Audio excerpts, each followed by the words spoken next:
Hey guys, I'm Patty and this is a saxophone beginner channel. I'm the beginner, not you are the beginners.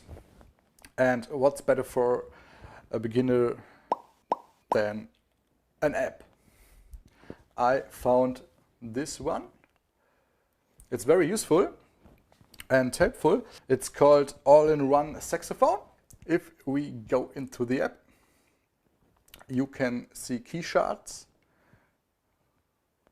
It shows you what keys you have to press if you want to play a D sharp or F or whatever.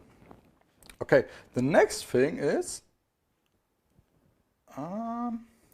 it shows you the scales. C major, D major, major scales, minor scales, and what's new, the blues scale. It's very helpful. The best thing, I think, is the transposition chart you find here.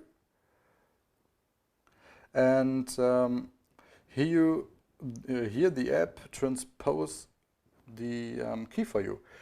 For example, if we press the button here, A, and we play, for example, a C on the alto sax, it's a D sharp on the piano. It's very nice, very useful, and for beginners like me, it's very cool because you can do a screenshot of the finger positions and send it to your email PC, and then you can do things like this. And it's very helpful, I think. That's it. Hope you enjoyed this video. I'm Patty and see you next time.